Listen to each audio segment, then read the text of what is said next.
hey, let's fight Maleficent. You talk about Doctor Who being terrible because I don't want to try and hold a conversation. Actually, this one's the easy one. I don't mind this. I'm afraid you're too late. Why are you afraid? I'm not that scary. The final keyhole will be unsealed. This world will be plunged into darkness. It is Fucking darkness. We'll stop it. After coming this far, there's no way we're gonna let that happen. You poor, simple fools. You think you can defeat me? Me, the mistress of all evil! Angelina Jolie! Ah!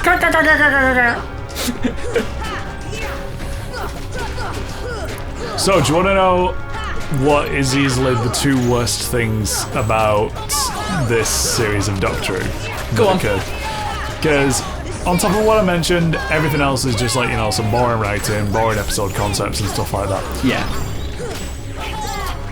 The one episode in the series that had really good potential pulls a Matt Smith, as I call it. Right. And that means that an episode has really good potential that Matt Smith was in, and then is ended in a stupid way. Yeah. Take, for instance, the episode where they're on the station, and there's that sun that's draining the life from everything. Yeah. And it turns out it isn't it, a giant alien parasite.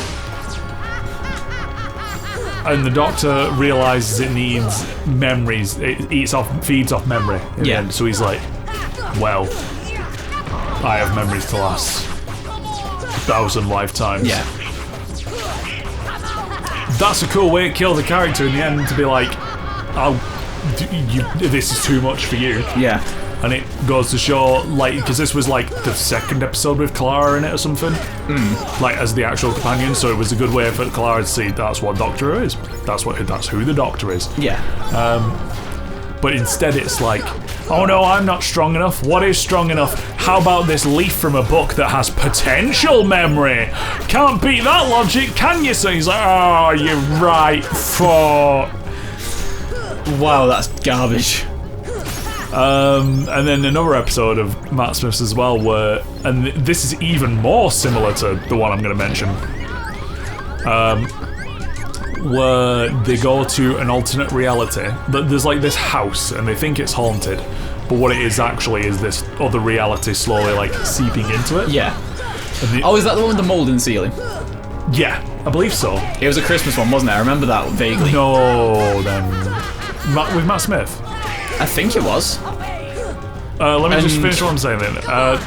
Any other dimension? It had someone else in it that I know the name of, can't get to, which really didn't help, I'm aware, but The thing is, the main thing about it is, they mentioned, some of them figured out this pocket dimension stuff, and they said, here's the thing, we've sent people in and they've just gone. The only information we've got back is there is one other life form in there. yeah. Just one. We don't know what it is. We don't know how it's killing everyone we send in. But it's doing it. And it's threatening to breach our reality.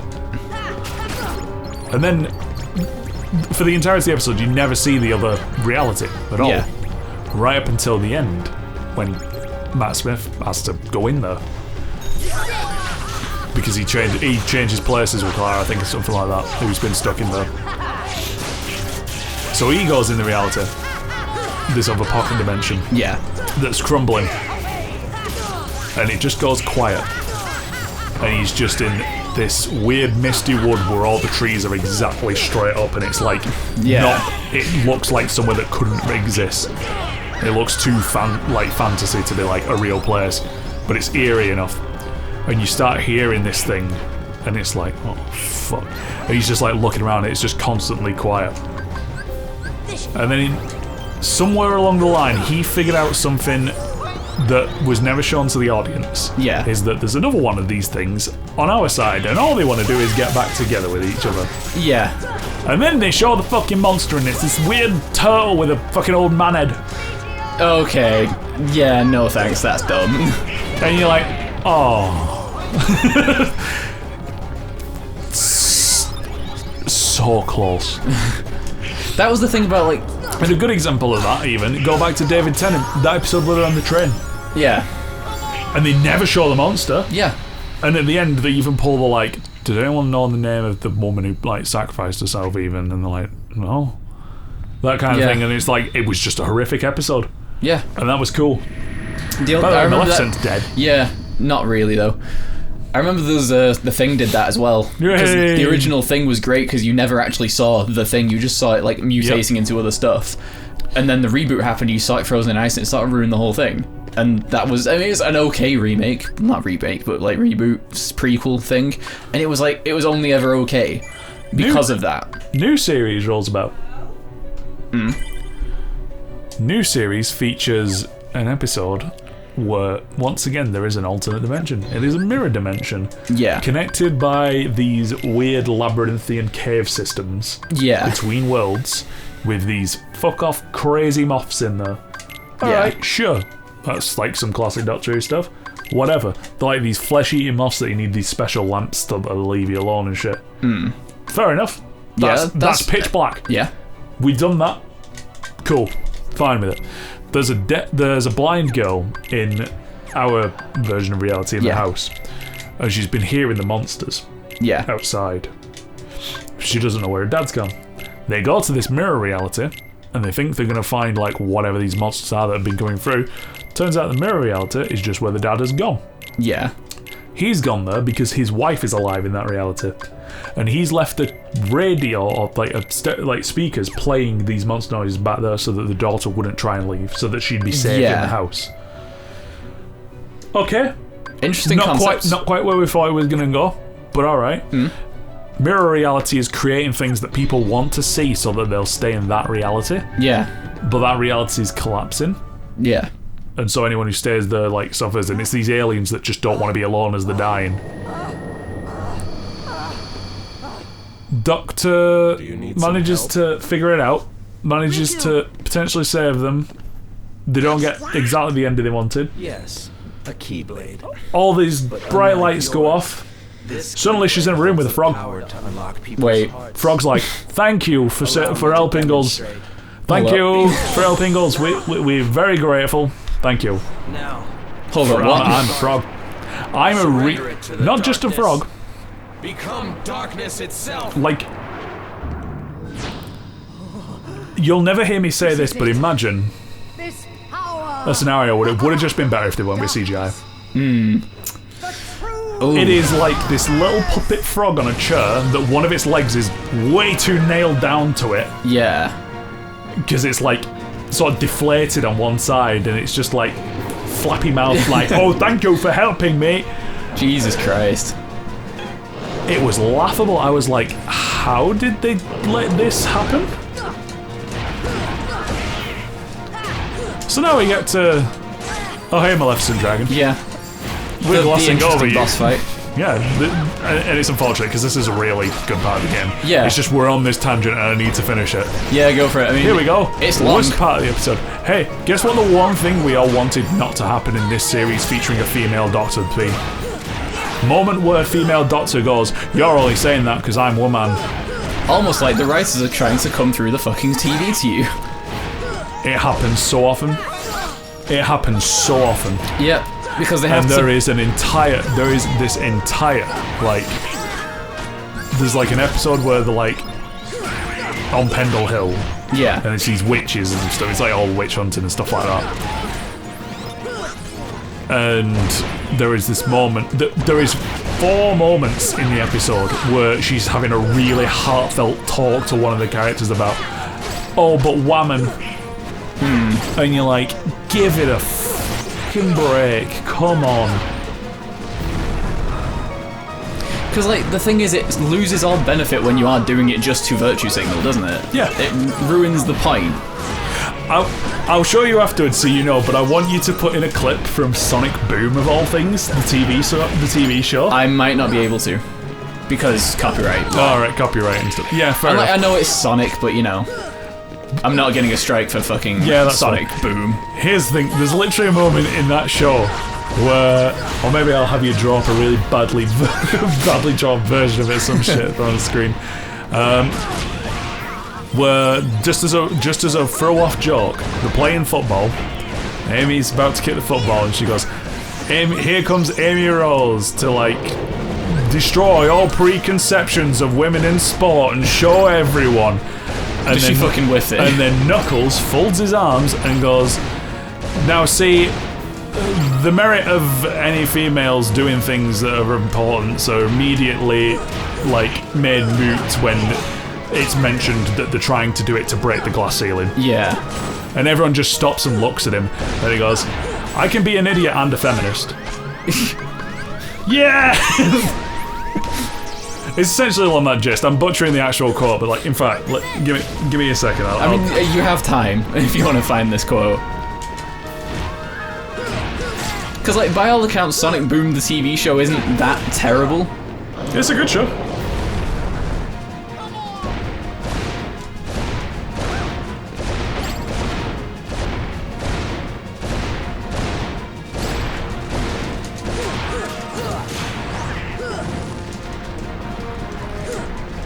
And yeah, I'll try and, like, keep up a conversation, but, like, boss fight, and it's going reasonably well, so I don't want to botch it at the end.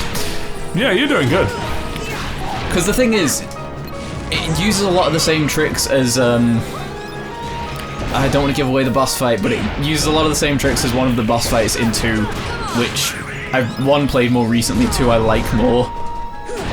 And it's this bit specifically reminds me a lot of part of Kingdom Hearts 2. Here you go. It's so much better than what I was saying. Fuck. I butchered this quote so hard. Are you ready for this? Sure. Amy Rose gives herself a little pep talk before taking a penalty kick in a pickup sock again. Can the young woman break the glass ceiling? Amy says, and prove once and for all that prove for once and all that a female can be just as good as an athlete as a male. Knuckles looks on, arms crossed, and gives her a pep talk of his own. You know, Amy, charged the burly echidna. Anytime someone calls attention to breaking of gender roles, it ultimately undermines the concept of gender equality by implying that it is the exception and not the status quo. What the fuck? Yeah! Good lad, Knuckles. Oh yeah, what? It says Knuckles, just because I'm a meathead doesn't mean I'm not a feminist. That show's so self-aware and brilliant. I love it. But it's exactly right. Yeah. It's so right. Oh, give me those. Like, you're not doing yourself a favour by trying to point these things out. Yeah. We'd be impressed if we saw women in these roles doing these things. It's just impressive at that point. My mind goes my mind goes to like literally 2 films apart. Infinity War and Endgame. I'm sorry, spoilers. You've had time. I'm not spoiling that much. There's a moment where one of the characters is fighting one of Thanos' characters. Scarlet Witch is fighting Proxima Midnight, I think she's called. I think so. And she's pinned down, and like Proxima looks over and goes like, "Oh, you're gonna die alone." And then a voice on her, she's not alone. Black Widow stood on one side, Okoye stood on the other side, and they just win the fight against her, and that's sick. That's one of my favourite moments of the movie. Yeah. Endgame. She's not alone. The woman. Look at all women. Yeah. It's so like. I hated that. Come on. Here's a moment in that film I loved. Captain Marvel busting through that shit. Yeah, that was cool. It didn't need the whole, like, look at all of the stuff look how good we are as a company. Yada yada yada. Like, great. Just cast good women and it gets attention. Turns out those are the highest grossing films fucking ever before you did that shit. Just stick to the plan. Don't need to point every little thing out. Because the thing is, we have eyes and we can see it. We are very aware of what's... It's spoon-feeding. Spoon-feeding is like the real problem with it. Yeah. It's that they want to try and get ahead of all the people who say they aren't doing this, but the thing is, if you've ever noticed that nothing in the past ever counts for the people that will make those complaints. Yeah. Because, like, the thing about James Gunn that he got fired for originally, you know he apologised for that like 10 years ago. Yeah, and absolutely. Worth nothing to the people that tried to get him fired. And did originally.